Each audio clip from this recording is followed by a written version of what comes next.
Wolf 124.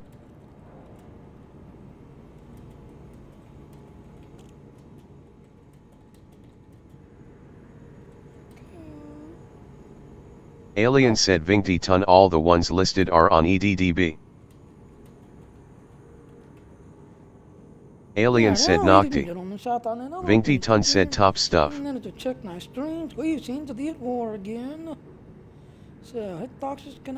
Mudley said most PvPers are so ridiculously easy to avoid, I'm beginning to wonder if they've got much grey matter between their ears. Winking face.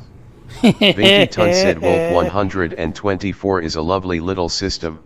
Yeah, so we're just now waiting on Twit to connect.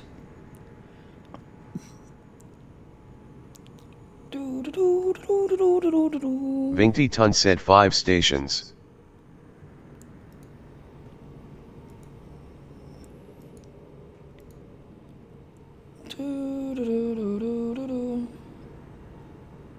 Well, the internet's running slow today. Oh god damn it, we're not listed as being in Wolf 124.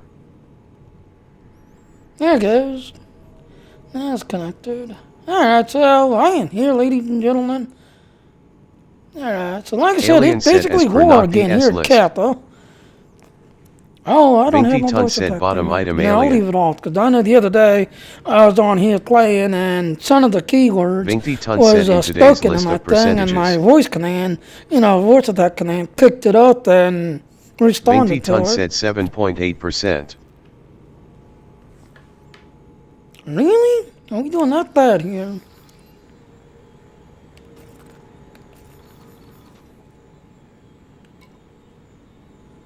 Boom. Retreat. Vingti ton said on your daily mission briefing post. Oh. Oh. D.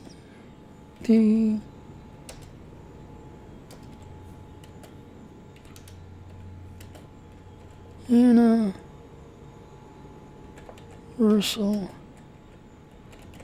Vingti ton said today's update, January 11th. Stats. 68.9% at home in Alpha Centauri, plus 4.8%. 66.2% in George Pantazes, minus 0.3%. 52.5% in Kappa 1 CD, plus 3.2%. I am back. The kids are in bed. Sorry. 57.2% Sorry, it took me a in little longer than LHS normal. I had to change the batteries in my kid's Starship Enterprise. 50.2% in LP 245 to 10. To be honest. Alien said yes. My son wants to use his Enterprise as a nightlight. I got him a Diamond Select Enterprise D, cost me 125 UK pounds as a Christmas gift for him, and he uses it as not only as a toy but also as a nightlight. So it runs through batteries like crazy, I assume. Oh yeah, it eats through batteries like they're going out of fashion. Yeah. Landing gear retracted.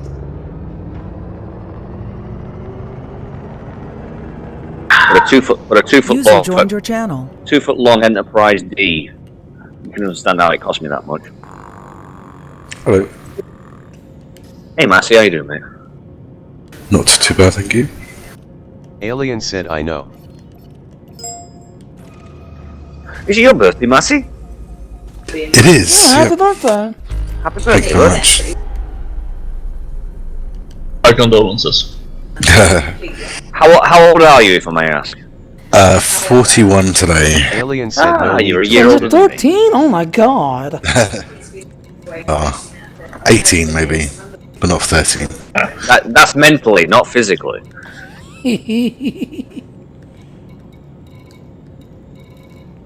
Hey, you're a year older than me. Happy birthday, mate.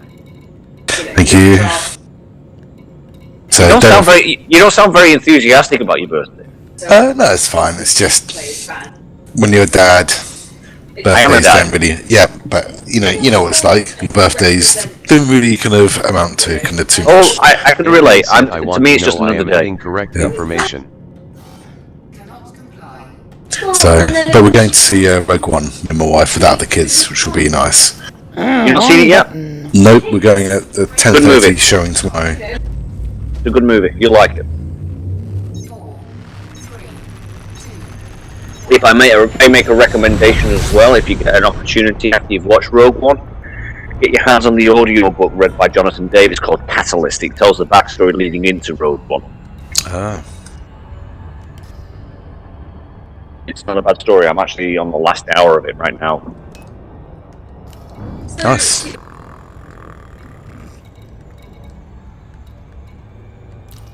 You get a little bit more time with Saw Gerrera from his days from Star Wars Clone Wars and Star Wars Rebels, which recently just came out and had Saw Gerrera in it. And you also get a little bit of hint to people like Ahsoka Tano, and also more emphasis on Wilford Tarkin as well. You know, Governor Tarkin. Oh, Grand Moff Tarkin. Good story.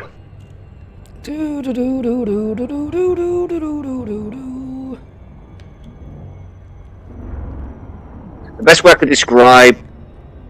Alien said, Rogue No spoilers, please. No, I'm not going to spoil anything from Rogue One as a movie, but the best way I could describe it, if you want to get a complete story, if you've already watched Clone Wars, and you've watched everything up to the recent episode of Star Wars Rebels, then listen to Catalyst, and then watch Rogue One. But obviously you're going to watch Rogue One first, but if you go back and watch those after the fact, you'll actually get a really nice, complete story of some of the characters and who they were.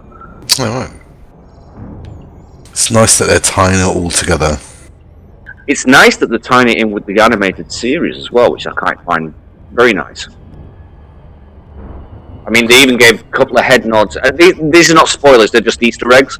But they even gave a couple of subtle hints to Star Wars Rebels, with the ghost being in one of the actual exterior shots. Everybody knows that, it was all over the news. But also there was a couple of sound bites in the movie where they're actually asking for General Syndulla to actually go to the operations room. And General Syndulla is Hera from Rebels.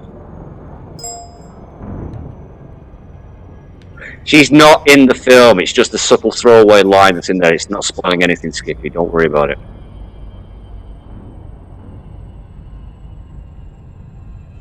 Yeah, there's some spoilers. It's not really a spoiler. It's not a spoiler, it's just an Easter egg you just have to look for if you're paying attention, that's all it is. Right. The story though is very, very good. If you haven't seen it, definitely watch it. It's worth it. I'm gonna just do this just that tomorrow. Oh no. Ah! Yeah. I followed it in color. I'll certainly say this much, it's better than The Force Awakens. Yeah.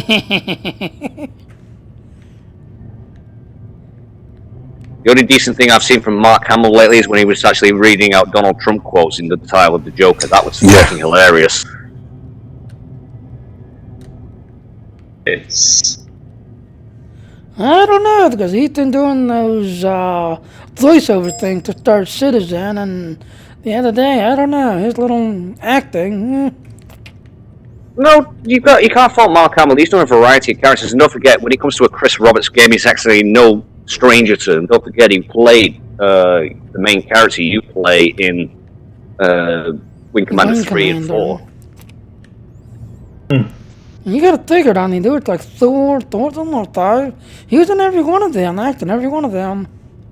That's right, he was. In the live-action, full-motion video versions of the game. He wasn't in the original ones, but... Yeah, the live-action ones. My favorite from... Actually... Come on, he did a better job playing the main protagonist in those games than Freddie Prinze Jr. did in bloody The Wing Commander movie. Oh no, we don't talk about that one. That one was The only thing that Freddie Prinze Jr. has actually done is the only thing that Freddie Prinze Jr. has done is to redeem himself was play Kanan in Rebels. How about that? The Blind Jedi, that's him. That's Freddie Prinze Jr. who was in Wing Commander. My favorite from the live-action fathers were actually Admiral Tolwyn. Oh, Admiral Tolwyn. That Malcolm was McDowell. Malcolm McDowell from the actual. That's the game version. He wasn't in the movie. Oh yeah, the game live-action ones. Game cutscene. So. I just love my dad. Yeah, I've got to give Malcolm McDowell his due. He did play a very, very good Admiral Tolwyn. Plays quite good villains actually. I believe David Warner was also in those games. Yeah, I've got Well, the like I video said here. in the one, that's the Wing Commander, there was a lot of good people that was in there, and surprisingly, Chris Arthur was able to get a lot of them back into his Yeah, games. you also had Tom Wilson, who played Biff Tanner. He played Maniac. Yeah, love that. And you also had John Rhys Davies, who most people will recognize him playing Gimli in the Lord of the Rings movies. Yeah, He but was in there as well. He yeah, played Paladin. Yeah, that's it. And I forget the name. I can't pronounce the name. It's some, I think she's Belgian, but I can't pronounce the name. But she played Angel. I forget who it was who played her. She was good. And then you had a lot of minor actors as well who went on to do other things, like Mark Dacascos before he was famous in other things. You know. Yeah, but in Wing Commander 3 you actually have the main two romance, or whatchamacallit, Bone Stars. Yeah, no, and the way you could actually manipulate the story, so you had multiple endings. You either ended up with Angel or you ended up with the mechanic. It was a great storyline. That made for good replay.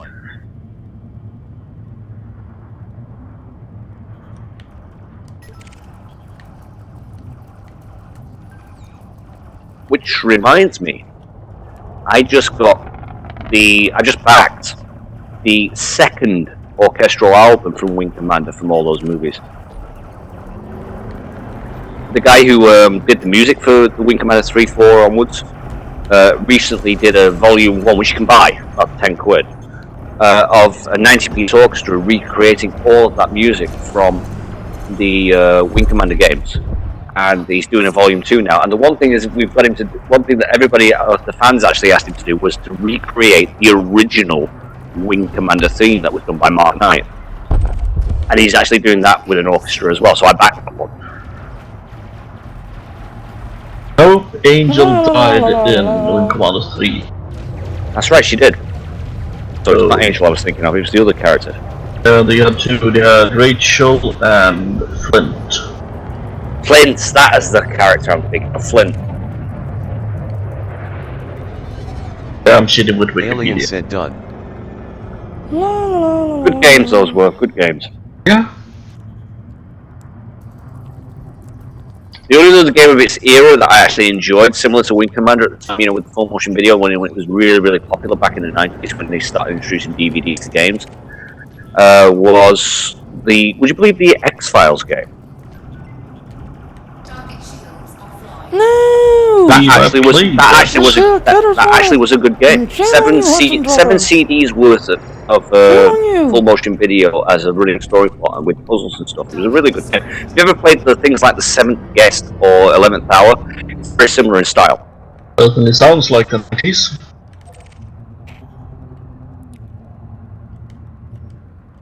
But they had Gillian Anderson and David Duchovny, you know, doing the characters of Mulder and Scully and everything. Even had the Smoking Man in there. It was pretty good.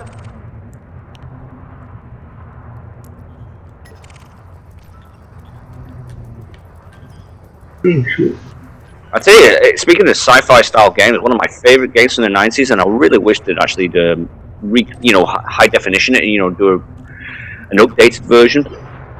There was a kind of like a Command and Conquer style game, and it was based on Jeff Wynne's War of the Worlds, you know, the musical album. And that was a fucking actually good game. Yeah, it was. I remember that game. I don't. They literally took all the music, recreated it, did extra bits for it, and basically turned Jeff Wayne's musical version of the War of the Worlds into a video game, and it wasn't bad. Oh wait. La la la la la la la la la.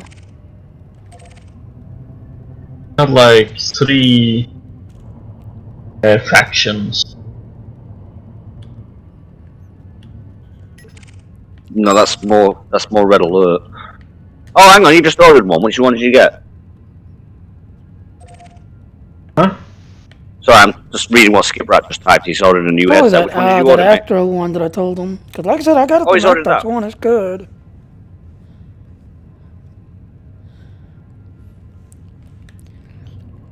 Actually, I'm starting to regret the fact that we just helped him get a new microphone because now we're going to hear his voice again. Until he gets a little temper tantrum going again. We'll just make sure we got cookies to him.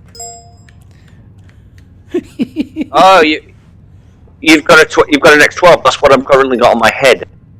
I'm not using the microphone from it, but I actually have an X12. They're all right, but just don't get too rough and ready with it because, like I said, the plastic little connectors that are actually on the head strap will break if overly hooked up. I know that because I broke them myself. I'm amazed the thing still works. But the X12 is not a bad little headset, Mike.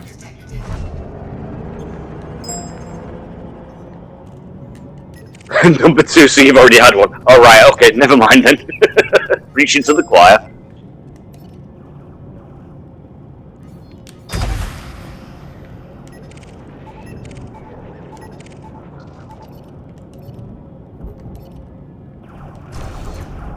Under attack. Shit, wrong one. But yeah, the War of the Worlds game. That was a fucking good game.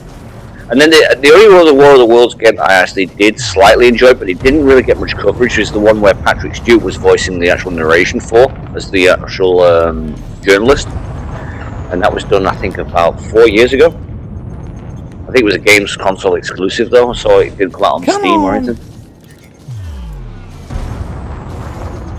But that was more of like a side-scroller puzzle game.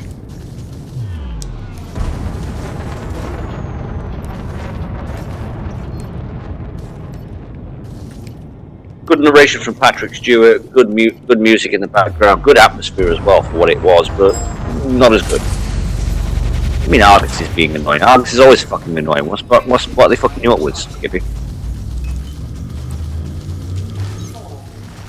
Just do it as a... The website's crashing out.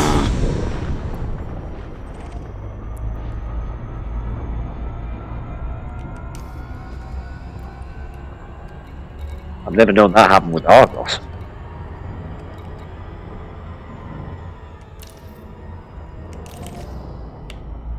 By the way, you just bought another X12. How much did that cost you, Skip? Or how much is it costing you, I should say? Jesus, the price went up. I bought that for 15 quid.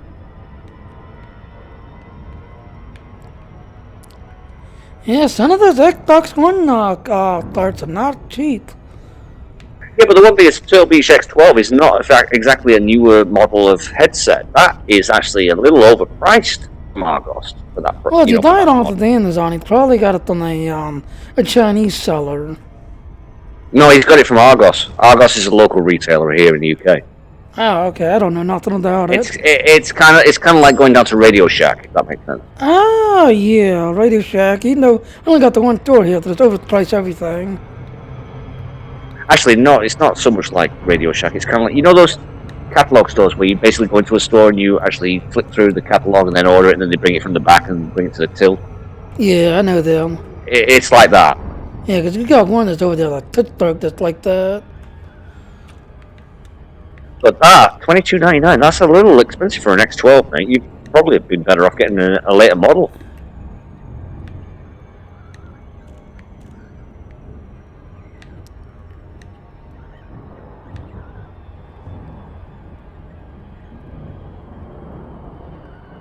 But, you know, can't bark. You said it was you wanted around about 20 quid price range, so can't bark at it.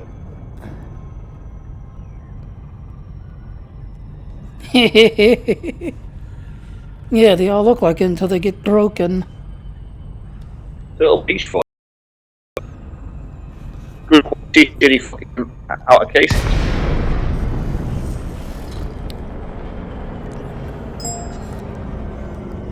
Oh, I wonder if I'm on the naughty list. I Wow, just accidentally Jesus, shot a 31 quid on Amazon?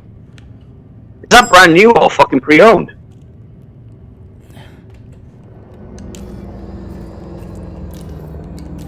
You're right, it's fucking ridiculous. Come on. It's coming straight from Turtle Beach itself, no wonder. Docking request granted. You can get 40 of those used new for $10.99 at the bottom on the same page. $10.99, skip. New and used.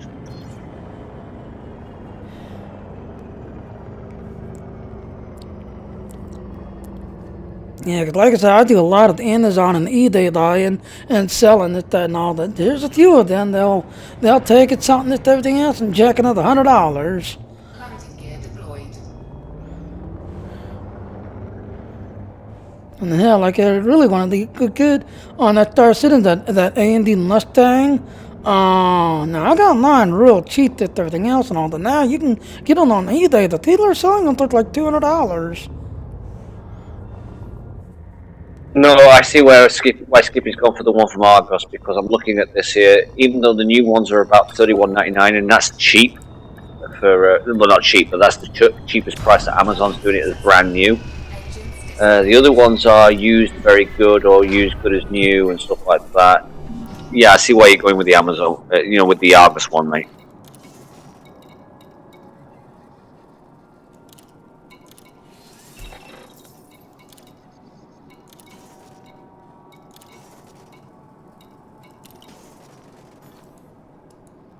Premier Products is actually a pretty good place. If they put them at $10.99, they must have an overstock. I've actually shopped from Premier Products before, the one that's $10.99. They are actually pretty good. Your call though, like I say, with you doing it from Argos rather than Amazon, just depends how much you want to save your cash on.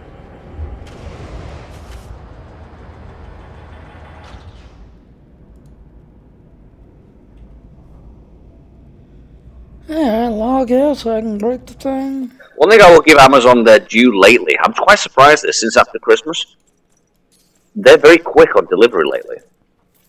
Yes, they had a lot. I've got quite a few things for this Christmas, and hell, I had them within 2 days.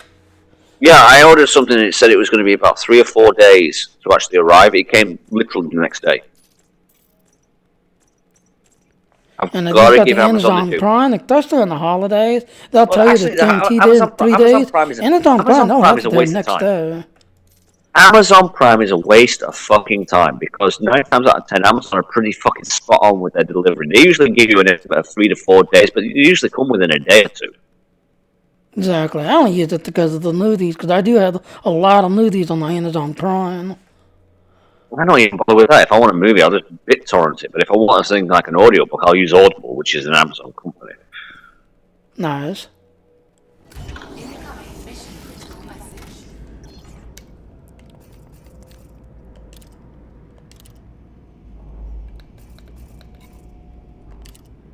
So yeah, in about a day or two, we'll actually get to hear Skippy's sultry tones again. Pray, folks. Until the rage hits him. But don't worry, Skippy. We'll have plenty of cookies for you, plenty of gin for you. It's alright, because when I'm down at LaveCon, if he's actually attending LaveCon this year, he'll probably kick my ass anyway, so I'm not really worried. I'll just wait till then, then I'll be scared shitless, because he's bigger than me. A hell of a lot bigger than me. You can't tell, you Ah, what that the was the hell? game I was looking for. What was that?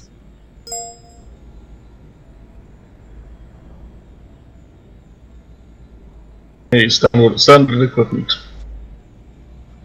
Yeah, okay. Universe at War, Earth Assault. That sounds familiar. That was what I was reminded of. In a few minutes. Does sound familiar. I don't think I've ever played Universe at War. I've heard of it, but I've never played it. It's an RTS, yes. So yeah, I've not played this.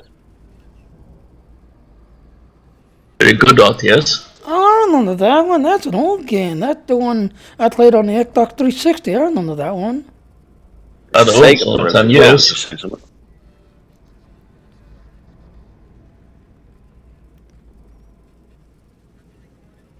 I thought the best way I can describe this is like StarCraft. Same kind of idea style.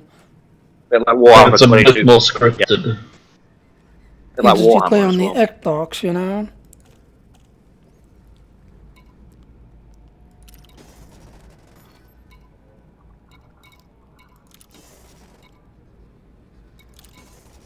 Yeah, Universe at War. Games for Windows. Good God, you don't see that brand these days.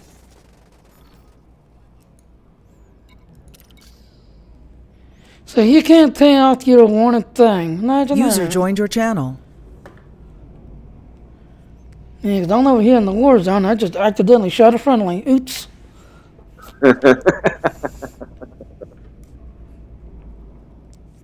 Yeah, Universal War. That's a game going back a bit. Like I said, I never actually personally played it, but I remember it coming out. It was, people were raging about it for a while. They were going, "Yay, this is a great game." Never played it myself. It's okay.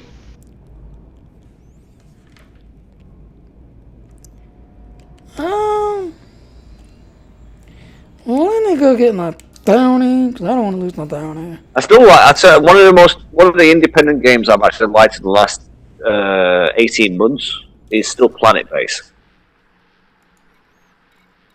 I actually still enjoy playing that. Rainy Day, can't be asked playing Elite Dangerous, can't be asked playing Star Trek Online or anything. Yeah, the one where you play the actual Mars base or the planets, that one. That's still a good game. Nice. Have you tried Astroneer? No, I haven't played that one. What's that one about? Similar thing? It's a bit more... have you played Space Engineers? Yeah. It's a dumbed down version of Space Engineers. Minecraft. Quite addictive.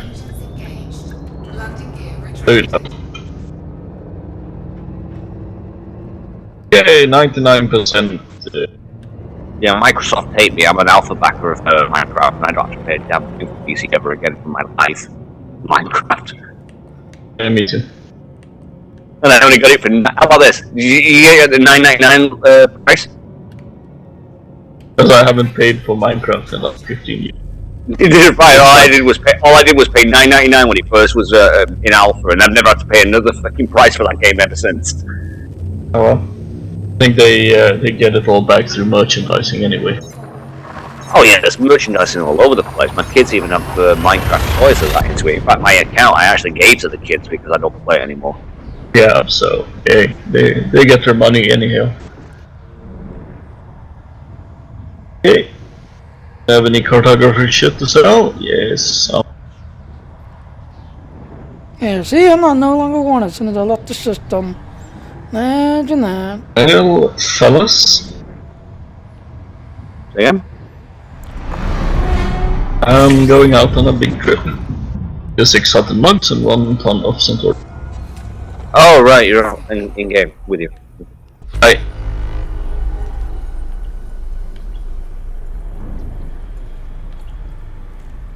While I'm doing that, I love this Python. Oh wait, I'm already... Did I click at anything? I was looking over something else. No, nothing. Charge!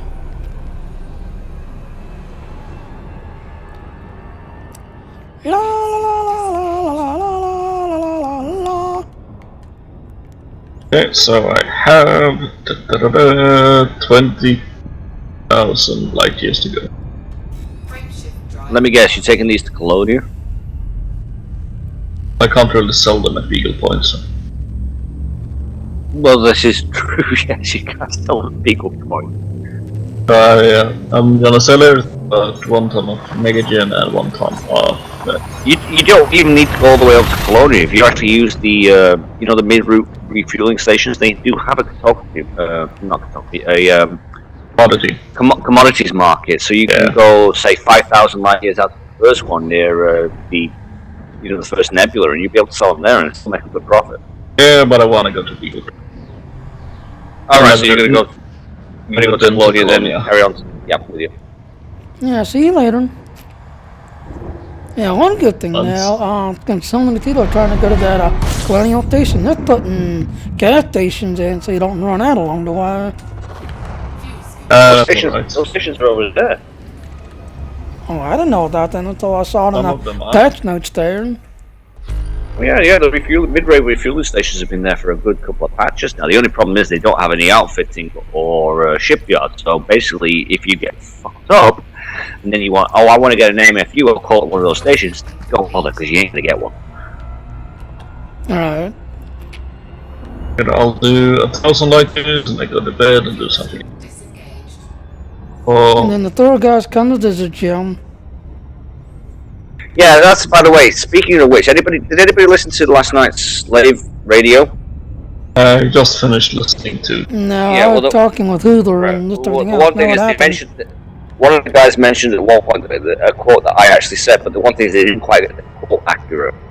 It wasn't the fact that Thargoids or anything has been seen near Colonia. What was said on the Twitter was somebody said, "Oh, I'm going to all these aliens." If you interacted with aliens. Yeah, I've actually, I've actually gone to Colonia because I'll be safe there. And the response was, "Ah, very cute, safe. Good luck with that." Yeah. It was a hint that basically you're not safe anywhere in the galaxy. That's what I was trying to tell them. But they kind of worded it the wrong way, so it made it sound like they said that I said that Thargoids were seen near Colonia. That's not the case. Well. Yeah, that is the I'll funny thing. hopefully How many not be the people first actually one. tacked up and ran there since the 13 at the last community event showed up? Well, there still is the ongoing community event. That's just to get player factions out there to. No, I don't mean that one. I mean the other one where you had to go get those mining things, and no sooner after they started doing it, they showed up. Oh, that one, yeah. Yeah, the one where you got to send that probe out. You don't have to send the probe out. From what I've seen from some of the videos, I've seen people who've not been carrying unknown artifacts and they've still been interdicted. It's just the area locale that it's been used for. Now, I think what it is, on the community event, we would have to go mine into this material, namely crystal and something else, take it back to this group, and they was going to build a space probe. But in the community, they actually said that because of the alien ruins that we have found, we're not alone, and we're sending the space probe out to see who else is out there. That actually reminds me. Somebody was trying this out. I forget which one of you it was, but somebody was trying out, and it was like on the hour for, if you're in the dark areas area, and then you'd get pulled out of hyperspace. Did anybody actually follow that through and actually check whether it was a timed event similar to the unregistered beacons? Not me. I literally went all over the place and never got indicted.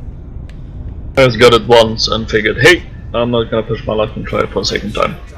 Like I said, I just remember somebody saying that they timed on the hour, and somebody else said on the hour is when I got it, and we actually had a discussion saying, try that out, see if you can recreate it, and I don't know if anybody actually did it.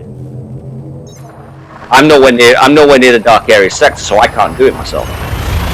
Me neither. Right now, was it Captain heading back to my entire place? Because I just realized I had a huge bounty there I can turn into, my bounty thing. It would make a lot of sense with these in-game elements, with being pulled out in that area, that region near Pallades. That if it's a timed event, like on the hour, that you get a random roll of the dice on the hour pulled out, similar to what they did with the Conflux and the other areas with the last community go, where they had the all the unregistered beacons that gave you those messages with the phonetic alphabet. It would make a lot of sense. It would be consistent with what Frontier do, which is cool. I like that, Here's another thing. I also know that if you was going back and forth between that Nina station. See you later, Skippy. Take care, mate. I'll catch you soon. And that one last place, that User disconnected from where your that channel. alien rock was. It was like clockwork. If you was carrying a UV thing in between those two places, and the name when I was doing it was like 4 or 5 jumps, you was literally getting pulled in between both of those areas. Yeah, I'm with you. Yeah. But no, not me. They don't love me. They don't love Jenny the Mug. And yes, on live streaming, the third guy don't like Jenny the Mug. I just said it on live stream. Like I said, I love the fact that when they said on Twitter, though, it's like, oh yes, everybody's ring over to Colonia because they feel they're safe, and then Frontier, the official Elite Dangerous Twitter went, safe, very cute, good luck, or words to that effect, yeah, and I was like, oh. Well, I do know 2 friends of mine that was, in the entire area, and they're attacking, leading to go to Jakku. And I'm like, go ahead. They don't live in our state. They live in that ultra dimension. Now, me and Aaron was thinking, if you ever play Star Trek Online, the so-called fluid state that's in Star Trek, that's what they're like, an interdimension, underworld, they can jump wherever. Well, if I remember rightly, I don't know what they've changed on the law, I haven't really been keeping up with the actual lore changes. But I remember that in Witch Space, the Thargoids traditionally could pretty much go anywhere. They were kind of, in many ways, sort of like, to use another sci-fi reference, kind of like these shadows from Babylon 5. Oh yeah, that's a good one. I didn't even think of that.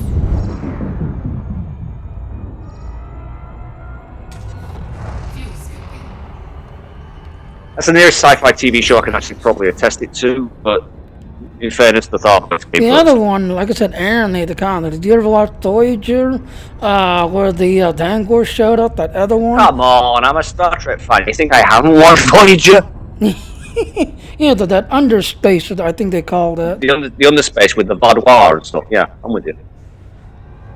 That's good. That's how Aaron was thinking. Underspace. Yeah, there was an entire subplot of Star Trek along with that thing. Yes, that was in the Delta Rising pack, if I recall. Yeah, it came along with the Probably. Delta Alliance Star Attack.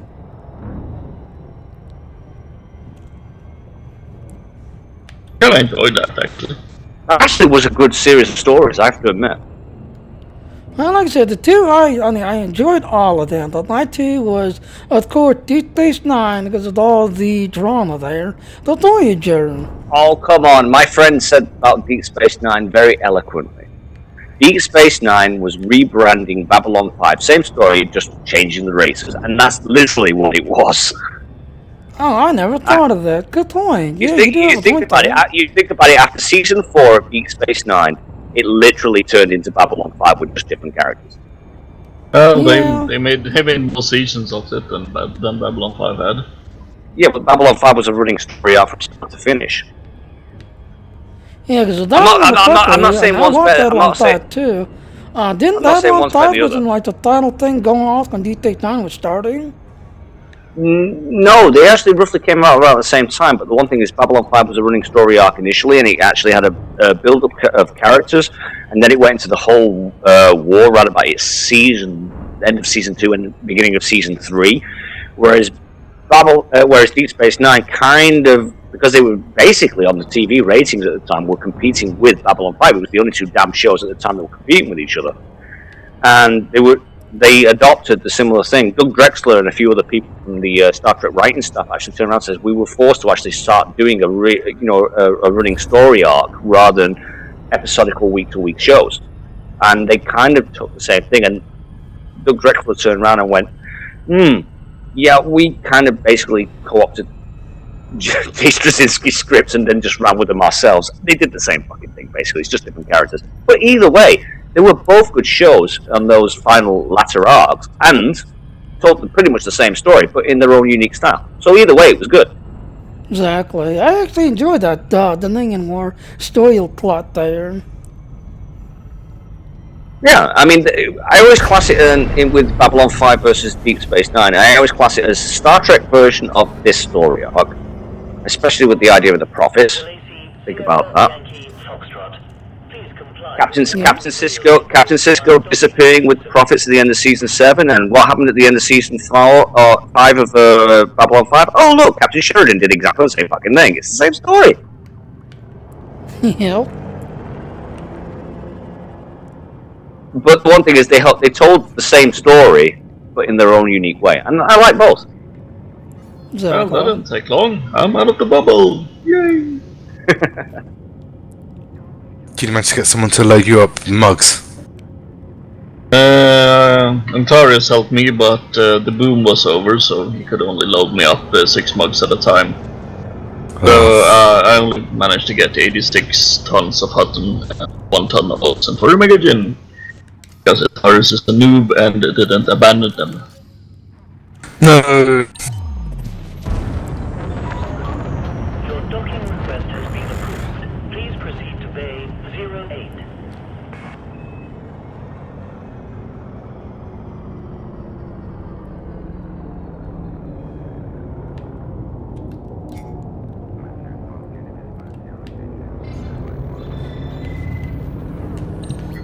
Scan detected.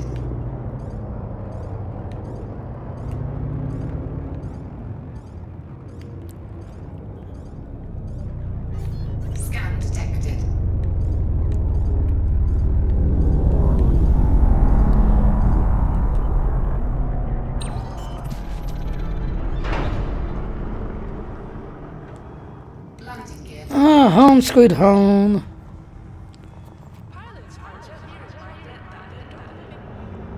The Where would that system be? has 5 stars. They're all discovered by the commander, Major Ho. At least it was not Major A-hole. Maybe it was implied. It probably was. Landing. I mean, if somebody can get away with the actual private group porno gnome, I think that it's probably implied. That group actually does exist, by the way, porno gnome. I'll I take know. your word for it. Got it. Someone out there totally done it. How the fuck Grant got away with that, I don't know. When you say this reminds me of the sad story of the dwarf porno actress, your Gordon Ramsay lookalike. Got eaten by a badger. Do tell, because I have never heard this particular porno person. Ooh, then allow me to steer clear of the star and dig up a news article for you, my friend. How the hell did we get into porno? Oh yeah, porno. That's how we got onto it. Oh, that's easy, you know. For the safety of residents and guests using this facility, we courteously remind pilots to seek authorization before entering. While he digs it out, I'll refill my vape tank. Man, I'll just let you read it.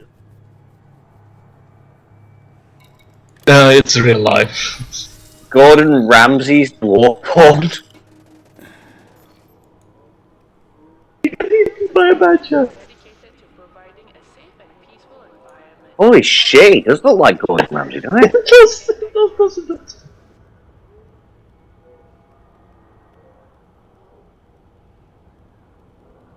Gordon Ramsay had a dwarf porn double.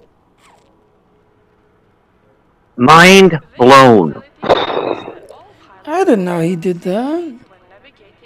And the dwarf was discovered dead in a badger den. Oh god. I don't want to know. You don't wanna know? Come on, how did a badger dead? The badger was probably hungry. Like I said, that'll be a good story for TMZ to kind of check into and stretch it out. Oh, but they've This is probably already done it.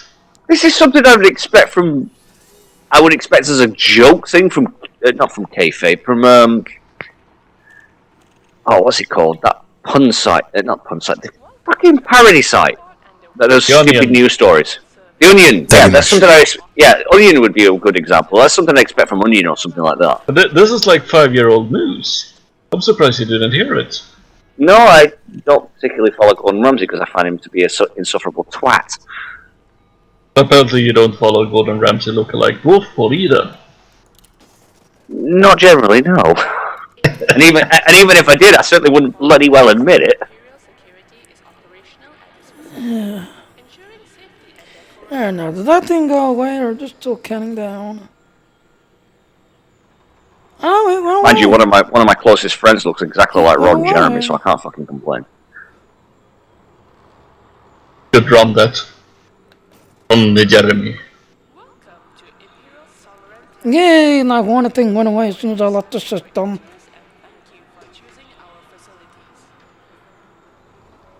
Where are you, Ron? Lost in space. Hopefully not.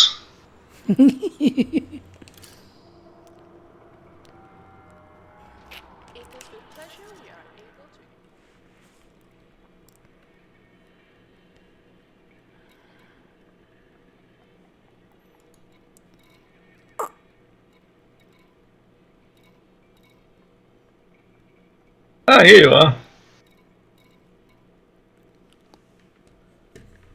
Oh dear, what have you found me, Lennon? It's rum. Oh, everybody knows what Ron looks like. I mean, the drink rum. Fermented sugar canes. Oh, Ron and Jeremy, this is cool, I like that. Pretty good, too. Ron and Because Jeremy versus because rum original... in Spanish is ron. Rhonda Jeremy, original draft of Rogue and Reserva. Oh, it's lovely. Yeah, I like that. I never did. Fucking hell, 40% ABV as well. That's a strong one. Well, there's a lot of them that said he was pretty healthy and the torn days. You know what the really fun bit is? Doesn't drink. Really? I didn't know that.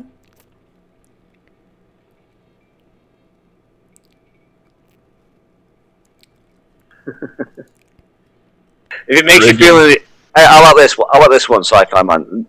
There's a little town near where I live called Macclesfield. Okay. And we typically in Britain we have a lot of public houses, bars, stuff like that. And usually with the traditional pubs, you get the old traditional signs on the side of the premises where it says like the Old Ship or the Star and Garter and stuff like that, or some silly name, and it has all these traditional matte painting signs and stuff. Well, in Macclesfield, you'll like this sci-fi, because on one side it says the Old Ship, and it has a picture of an old 1800s sailing ship. Yeah. Nice. On the opposite side of it, it's called the Old Ship, and it has a picture of the Enterprise, NCC 1701. Oh, nice. Yeah, you go to that Kansas, there's an actual stone thing when you go into Kansas.